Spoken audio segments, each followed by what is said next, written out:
we are going to shoot over to Thermopolis as we cross the Big Horn Mountains, or whatever they call them, and go to Thermopolis to some hot springs. And Steph's gonna put in a ponytail. That's what we're gonna do today. Literally a runway. Yep. There's a windsock right there. Totally doable. Yeah, it's a solid, I'd say 700 feet. Today we are leaving Kurt's house behind. Wish we could be taking off in the 170 from his backyard, but instead we're going to be driving the courtesy car back over to Gillette, to the airport there, and departing from Gillette on over to Thermopolis. Not a super long flight, only about 130 miles by air, but gonna be a little bit because we do have some headwinds to fight along the way. And then we'll be taking you guys to Thermopolis to check out the hot springs and show you quite possibly the worst hotel room that you have ever seen, ever, on YouTube. There's a lot of bugs that we've been smushing, and they fly, and they are all over the place.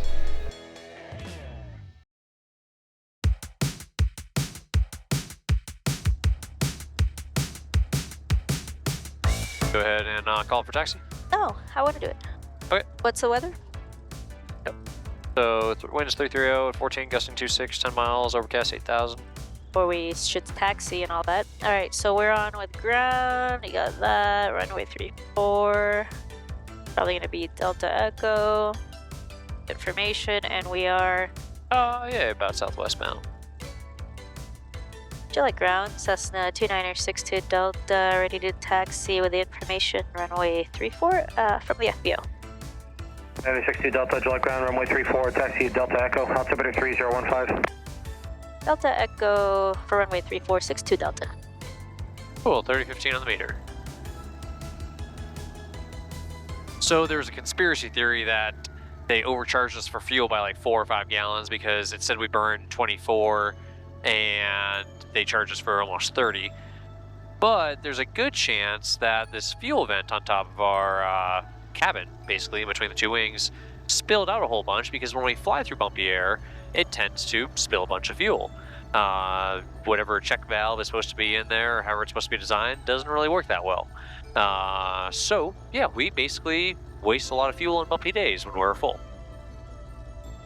I don't think I've ever seen a windsock in Wyoming not horizontal. Yeah, really. They seem to just always be... and the birds also land vertically and take off vertically. Like there's no like swooping in and land. It's just like... The birds are like helicopters here. Yeah, birds are very much like helicopters until they turn around and go the other direction.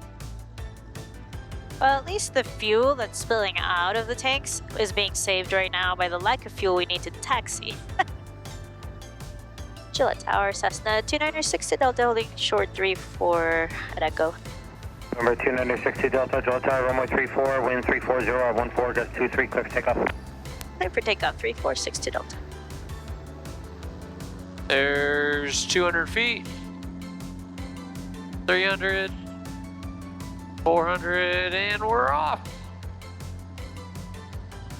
And although we were off the ground pretty quick, we still were not climbing all that well because we were heavy, we were full of fuel, and it is a very high altitude airport and very high density altitude day. You can see those puffy clouds in the sky. It was a fairly warm day there for that elevation, especially for that time of year. And that airplane just was not going to be climbing a whole heck of a lot. Not much in the way of excess power at this altitude. Well, yeah, we are high. We're like at 5,000. High, hot, heavy. I'm hot, you're heavy. Short. Ooh, those mountains look pretty.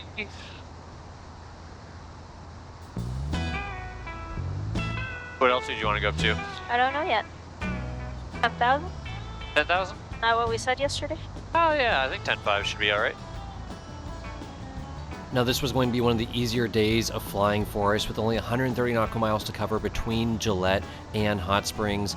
Pretty short flight for us, although we were still fighting some winds, pretty low ground speed, pushing almost a 2-hour flight just for that 130 nautical miles. But still, overall, compared to some of those longer legs we had had previously, a fairly easy day for us. Okay, which is the best place to cross these mountains? Wind coming from the north. It's gonna be shitty wherever we go. I don't know, like, I mean, really high could be good or really low could be good, you know, but I think there's gonna be some definite downstream churning. Although downstream, according to windy.com, downwind of the mountains was kind of in a wind shadow. Really, I thought it would be a lot stronger. Maybe they're just sharp enough that they disturb the wind, that there's not a smooth flow over them to create all the rotors and stuff downwind of them. Well, part of it in windy, though, when it's above the altitude that you put, It shows the wind shadow. Yeah. Yeah, I looked at 10,000 feet. So it should have showed us accurate stuff for... Kurt was saying to follow the highway. Terrain's starting to look a lot more like what I would picture Wyoming to be, like stereotypical, like, kind of rougher, mini mountain terrain. Yeah. With lots of big mountains around. Think we'll get to 10.5 with this load? Yeah. 8,900 now. Well, we were up at 11.5 the other day. Yeah, we're just lighter on fuel. Now, these mountains we head across were not particularly huge. In fact, the highest one really only goes up to about 12,500 feet. The trouble with it is the ground in that area is about 8,000 feet. So going through these passes, it's not like going through a mountain pass in Alaska where you can be nearly at sea level with great performance and just cruising through these mountains that are 10,000 feet tall but flying at 2,000 or 3,000 feet. We're already getting near the surface ceiling of the airplane, and it's not so much the altitude that we read on the altimeter, but more so the actual density altitude that is the surface ceiling of the airplane. And with this being a warmer day and a little bit higher density altitude, we're going to be flying through these mountains without a whole lot of excess power and energy left in this airplane. Yeah, I'm looking at the clouds on top of these mountains. They don't look that bad. Once we get past this little kind of flat cumulus layer here, it looks all right. Maybe it's just sunny enough and unstable enough that there's not really any, like rotor clouds developing. Those are real mountains, though. First real mountains. Yep, 13,000 feet, right? It's Florida. You want me to take over, or are you good? I'm good. Oh, Will Delfs can do it. Yep, here we go. It's gonna happen. 10,400. A little more updraft. Come on. A little more lift. 10,420. Tia's going absolutely apeshit back there. Tia's going absolutely crazy back there, trying to get out of her little cage. Poor puppy dog. 10.5, woohoo, we did it. So I see some clouds, like, see 1 o'clock that don't look so great over the mountains. Yeah, I mean, they don't really look great to me, but these ones closer to us, I don't think look so bad. Gonna approach kind of slowish, 90 miles an hour indicated. See if we can go over it without getting rocked too bad. You want to just keep going up with whatever energy we have? I think we should try to get up to 12.5 if we can. Yeah. Whatever it'll do. And just do it slowly so that we're not up at, hypoxia levels. Yeah. And I don't know if it's better to go through that saddle or try to go further south of those mountains there. How far south we need to go. I know. Well, I mean, it's just like the winds are so strong downwind. I mean, heck, it could be good here and even worse further downwind. I don't see any clouds like forming to indicate where the turbulence is, but it's so sunny and so bumpy down low, and there's so much dark soiled air and so much snow around there that it could be so much unstable air and updrafts and stuff and air rising and falling around the mountains that it might be disturbing, the smooth airflow over top of them. And so we may not get rocked as bad as we think. This is kind of like when all the theory in the world is not going to really prepare you because it could be anything. Well, I mean, you kind of put all the theories about weather all together and make your best educated guess, and then it could be completely different. Oh no, it's just a guess. Yeah, you just really have to approach with caution and give it a shot, or don't do it. They say that mountain flying is just about experience. Like, you're not gonna. I mean, there's. Well, yeah, you take all those studying things, that you can do, but in the end, mountain flying comes from experience. Yeah, you take all those theories that you learn over the years and all the stuff that you see, and you try to apply it to make your best guess what you think it's going to be, and then you're still often wrong. It's like we're standing still. 11,700 feet, 75 miles an hour. You don't want to release the beast? She was squirming around like crazy earlier. Sia is selectively going deaf too. She totally ignores me now. And Just like me. pretend. John thinks I'm actually deaf. Yeah. Thanks. He is learning Both the girls trick. in my life just pretend to be deaf. Thanks a lot. I'm thinking bumps, but I don't think we'll get rolled inverted. What do you think? I'm hoping just for bumps. Yeah. Pull up a little terrain there. It looks so much closer than it really is. Wow, it's literally Far. 30 miles still. Like, Yep. That's why I'm like, it's okay to slowly climb up to 12.5. ooh. It's like your parrot. That's your pup. Just chilling there. Huh, see ya. She likes it. Chilling on the shoulder. She's like, I got a great view up here. I kind of want to like get into some of these little cumulusy looking clouds away from the mountains and get a feel for flying near them and what it feels like. And then, I would try to stay like south of the thick snow. yeah, well, I'm gonna try to go just upwind of it, and I want to get a feel for flying near these little cumulusy clouds, see what that feels like, and if it's really nasty, then I'm probably gonna try to turn around and come back way south of this stuff. But I want to give this a shot first and just try to feel it out. Okay, I would go like where it's no snow in between. Do you see that? Yeah.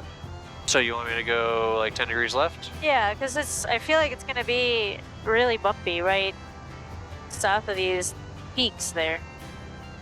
So Okay. either going in between there, like before wind's coming from the north, Yeah, so I mean, or you way got south. the gradient, right? That's why I'm trying to go to the right of it. I'm trying not to catch any stuff off those smaller peaks. Okay. But do you want me to go 10 left or do you want me to go straight? Oh, now it's straight. Where I was thinking. Okay, so you want me to go left of the snow caps. Big snow caps. Yeah, the thick ones. So why avoid the snow-capped mountains? Well, part of it is they're going to be a little bit taller than the non-snow-capped ones, most likely because the lower altitude ones probably slightly warmer air and the snow is melted off. The other thing to think about here is when you have dark terrain, brown and black rock like we're flying over, and it's a clear blue sky day, sunny like it is, and we're getting some thermals already. It's actually helping us climb up. We have some rising air. Well, when you get towards that discolored terrain where there's snow and then there's dark colors, that's where you're going to get a lot of very strong thermals because you're going to have cool air coming off of that snow, hitting that dark rock, and then rising rapidly. And as we're flying through these mountains, we're going to be close to the surface ceiling of the airplane without a lot of room to spare. We're not going to have a whole lot of height above terrain because this is very high terrain, and we don't want to be flying in very strong updrafts combined with very strong downdrafts and just very burbly stuff. We're going to look for a slightly smoother ride. If we could pinpoint exactly where all the strong updrafts are, then we would just stay in them, and that would be great because it would give us more terrain clearance. But it can be a little bit more unpredictable when you're crossing a ridge like this and there's not a really well-defined valley. It's a little bit more natural and windy, and then you have this discolored terrain. So something that we're thinking about, hey, let's just leave all that to the north of us. Let's head towards the south where it's perhaps a little bit lower terrain, perhaps a little bit smoother ride. And if we can get on top of those puffy little cumulus clouds, it's probably going to be some strong winds that we're fighting, but overall should be some fairly smooth air. I guess the other plus side is it's blowing basically straight across the mountain range, you know, right to left. So maybe the mountains will break it up and destroy it enough that it won't be organized at all, because it's not like, you know, one nice hump. Yeah, or maybe it'll be not as bad, or it'll be bad for just a little while, and then once we get over the mountains, it'll be... Yeah, it should be a narrow band turbulence. I don't see them bubbling or churning at all, though. Do you? There doesn't really seem to be much motion in them. Not sure what that means, but Like, do you see like the So- cloud turning or churning or I don't see bubbling? it moving. Yeah. I just don't see much airflow through them. They seem pretty, you know. Well, at least if it's a steady wind, maybe that's better too, instead of gusty. I don't know. No, steady. So the worst is going to be steady winds with stable air. This looks nice and unstable with the sunshine and with dark terrain and then some snow. You'll get lots of bumps and stuff. It'll break up the rotors and the mountain wave turbulence. Ooh, almost at 13K. All right, so here's how we tell if we're hypoxic. When Steph starts laughing at my jokes, we're in really deep trouble. And we definitely have to descend immediately. That's how we tell. Okay, sounds good. Or you just could come up with a funnier joke. Yeah. I'm trying to think if I know any good airplane jokes. Do you know any good airplane jokes? Not sure. Do you guys know any good airplane jokes? If you do, leave them in the comments below. I need some, like airplane joke material. So my backup plan is if straight doesn't work so well, then I'm gonna bear kind of left through that little dark spot there. Okay. I may actually start doing that sooner rather than later anyways. Yeah, these clouds are definitely moving pretty good. There's some serious wind. John's got hypoxia already. He thinks he can see turbulence. It's the glasses. It's the orange glow on the glasses. I can see the turbulence. I can see that I really don't want to go upwind of that cloud. I kind of want to go downwind of it.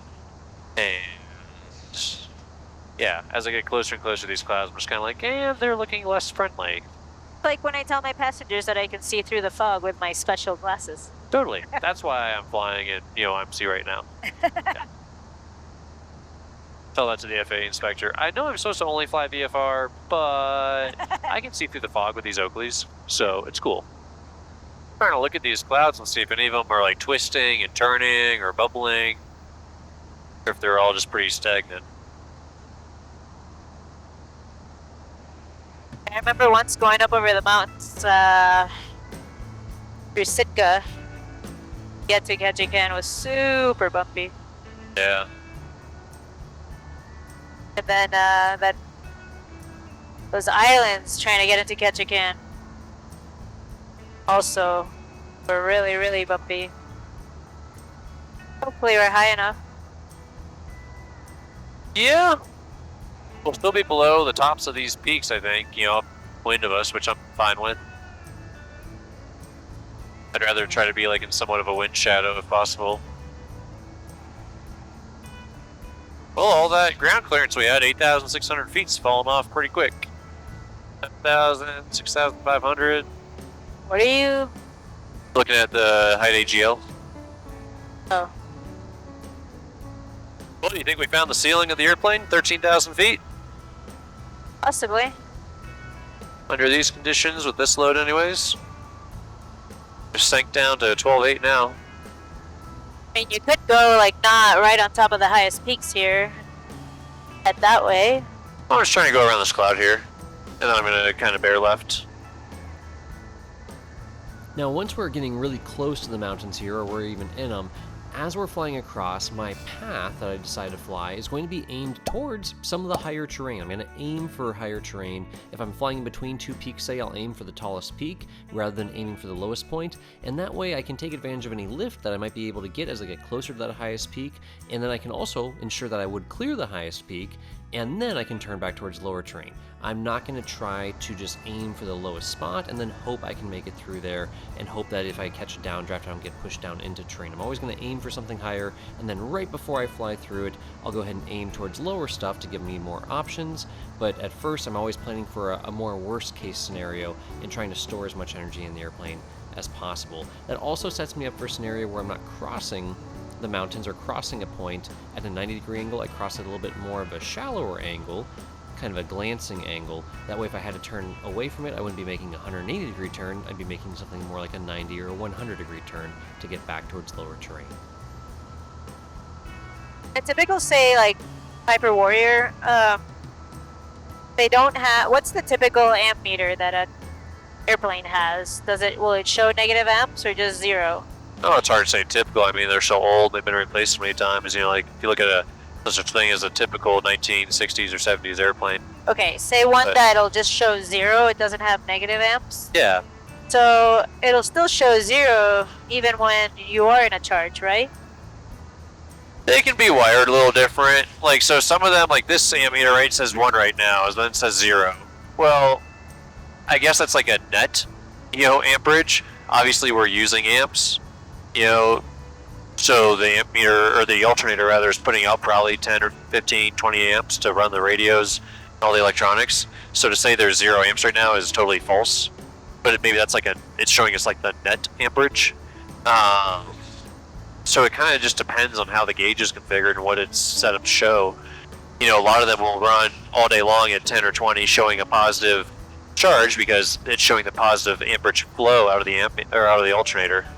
Others, kind of like this one, you know, showing 1 or 0 is really showing us, you know, the net gain. And then if we turned off the alternator right now, we'd see negative. It's just, I mean, it's just kind of, you know, it's important to know your systems on your airplane, but there's not necessarily a standard. So this is a super random one, and I don't know why it took me till now, or just all of a sudden I happened to notice this, but on that JPI engine analyzer, it shows the amp meter reading 0. We've been flying for a bit, and that kind of makes sense, in a sense. All amp meters can be wired up or set up slightly differently, and the most common way that amp meters are set up nowadays is that it's simply measuring the difference between the amps going in and out of the battery. So pretty much how many amps are going to the battery. So if it says like +8, you're really just putting 8 amps to the battery. It's not that the entire system is using 8 amps. When it reads 0 right now, what it's telling us really is that the battery is full. But we're probably still drawing a good 5 or 10 amps to run the G5s, the Garmin 430, the radios, all this other stuff.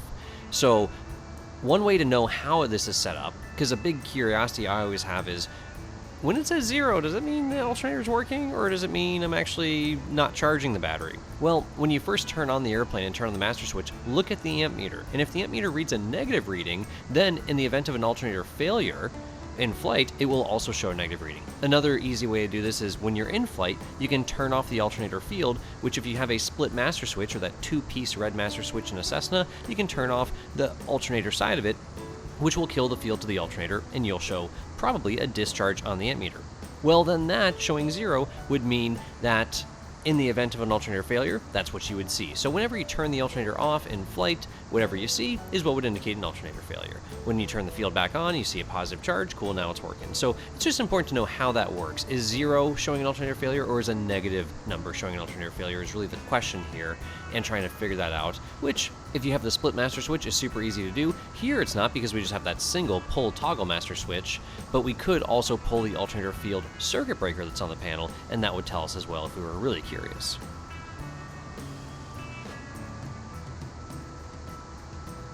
One. See ya. Good girl. Good girl. Good girl. Stay. Stay. See ya. Stay. Luckily, as we got across the mountains, it was a fairly smooth ride, and the wind really wasn't too strong the rest of the way to Thermopolis. But despite all that, our passenger in the back, Sia, still was a little bit restless in her carrier, so we let her out on our laps for a little bit. She hung out on Steph's shoulder as a little parrot, and then decided to get her suntan on for a bit, hanging out up on the instrument panel before retreating back into the shade in the back seat.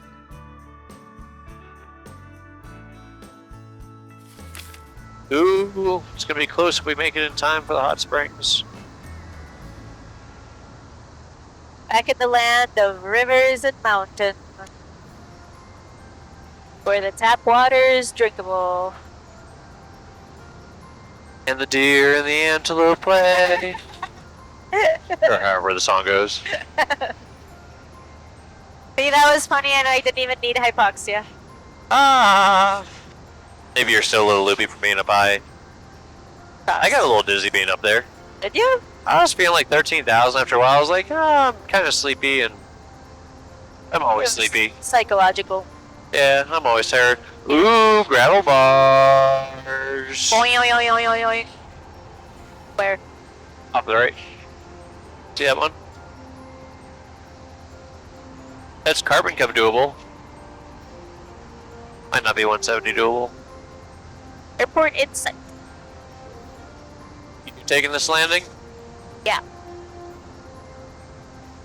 How much do we want to trust the wind velocity? Was that Meridian a big plane or small? It's a small. It's smaller than a Pilatus. It's like a 206. Put it that way. A fast 206. I'll probably just do runway 5 to be safe. Yeah, we're high anyways. It'll take time for us to get down there. We're only 1,500 feet high. Over 2,000 AGL now, eh? What's field elevation? 548. We're at 65. Really like the shapes of the earth around here. Different colors.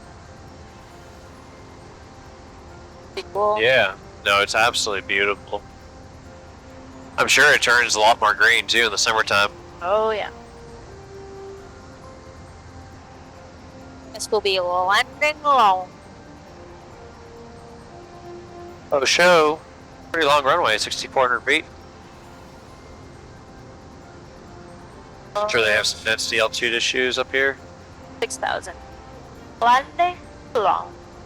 Oh yeah, that little Meridian is a turboprop. Always get confused between the Meridian and the Malibu. I think the windstocks in Wyoming are like, we don't move if it's less than 10 knots. Yeah. Like, 10 knots is calm around here. Grab the pooch. See ya. Time for you to go hang out back here. Stay. Good girl. Springs traffic, red white 170, base to final 05, landing long, hot springs. Oh, look how cool! Take a pic! Take a pic! Take a pic!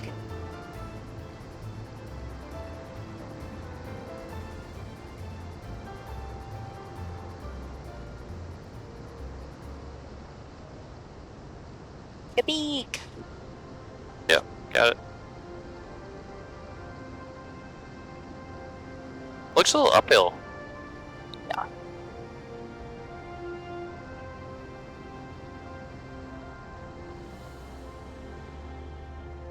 Oh, that's actually really cool. Oh, okay. I guess it wants to go left today. Alright, little Delta, whatever you want. Yeah. Whatever Airplane's like, look at that stuff cool over there. It's so cool. I'm gonna go check out this grass, this little ditch over here. Ow.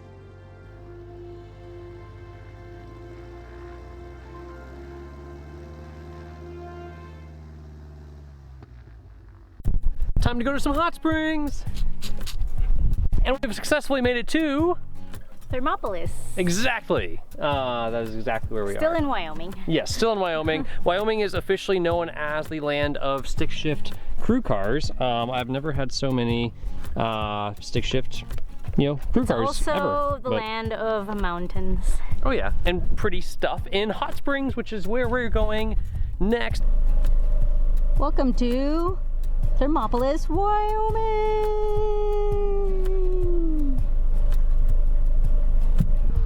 Well, we have figured out Thermopolis has a population of 3,009, but now it's going to be 3,011 and a half.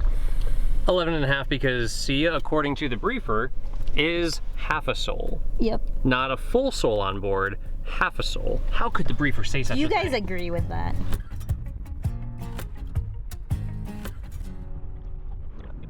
We successfully made it to the top of this hill in Thermopolis, I guess. John calls it a mountain. This is a mountain by Florida standards. It is every bit of a mountain by the standards of a Floridian.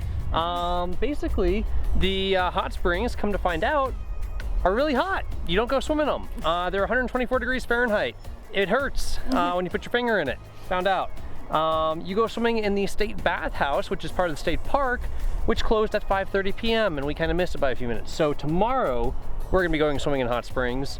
Yeah, I'm excited for it. Yeah. But in the meantime, I think we're just gonna wander around Thermopolis, find some food, find a cheap hotel. All about the cheap hotels. And the food. Yeah, the food sounds really good right about now. And then tomorrow we'll be onward to Jackson, Wyoming. First we'll take a little dip in the hot springs, and then Jackson Hole onward to Yellowstone. So And yeah, then we're gonna face the mountains again. it really wasn't that bad today. Oh yeah, that's the spot. Right there. Right there, that's the spot. Yep, that's it. Yep, right there. Right there. Little to the left, little to the left, little to the left. Oh yeah, that's the spot. Right there. Welcome to the world's greatest hot spring. It's the biggest in the whole wide world. Yes it is. Ta-da! I just felt like I should tell you the little story about how we got this lovely hotel room. Room 25. John asked for room 25. No, I asked for the cheapest room possible. I said, what's your cheapest room you have tonight? And it was 39 bucks. Room 25. And it was room 25. And when I got there, he says, yeah, I was just texting the boss that I sold room 25. And I was like, oh, the best room, right? And he goes, not the best room, but it's the cheapest. And he was right about that. I mean, look at this view. John's. Yeah. And a mountain, according to John. Yeah, that's a mountain. The bed smells like stale bread. Smells like rotting bread. You know, it was freshly cleaned. So 39 bucks can't go wrong. There's a lot of bugs that we've been smushing, and they fly, and they are all over the place. I got you. There's one less. And there's more right there. Oh, they all fly when you kill one. And yeah, there's just way too many of them in here. The door has this funny little shape in it, and I finally figured out what that funny little shape was for. It clears the toilet. We're gonna die.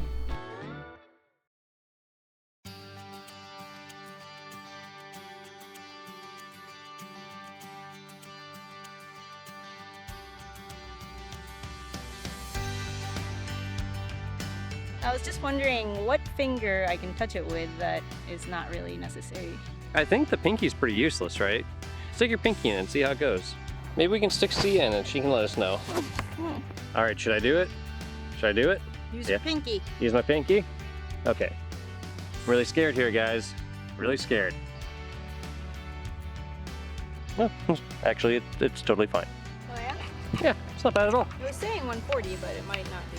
Well, I think when it's nice and thin like that, it probably cools off. But yeah, that big pool got some steam going on it. That might be 140. We survived the sketchy hotel room, but Steph's convinced we're going to die on this creaky old bridge. Sia's totally cool with it though. Aren't you, Sia?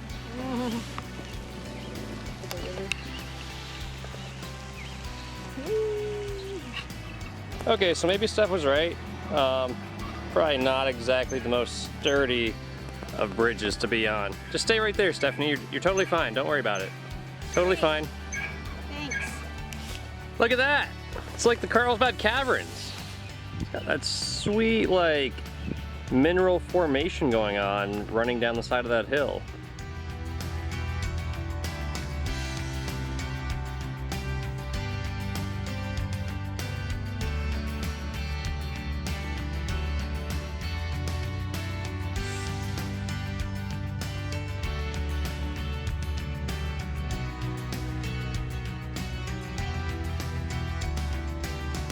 Was it worth it? Totally worth it. We're in a natural, completely natural. This is how it's been for 100 years. Yeah. Like this. When the settlers first got here, this is what they found. All these safety little holes going down into the water. And I think it's really cool that they have a free option and they have the stupid like built up ones around the free one. I mean, we could have totally done the slide. We could have gone on a slide. It's right next door, but we have to pay for it, so. You have to pay, and it's probably more crowded. We've got this to ourselves. Yeah, and it's kind of gross with a bunch of children, so, yeah. Those little people that run around just ruin everything. Sorry, guys. We love kids. Kids are great. Totally worth it. I think that about that time to wrap up the episode. Steph will do the honors. So, if you like this episode, hit like. Subscribe. I think it's somewhere in here, or is it that side? I don't know. I'm new at this. I just got hired yesterday, and we'll see you in the next episode. Yep, we'll be going to Jackson Hole. We're gonna go stay there for a couple of days. Gonna go see Yellowstone. I'm super excited. We're gonna see Steph's Rainbow Lake. Rainbow Lake! Or Grand Prismatic Springs. I finally learned what it was actually called. So, yes. Yay for me. So we will see you guys in the next episode at Jackson Hole.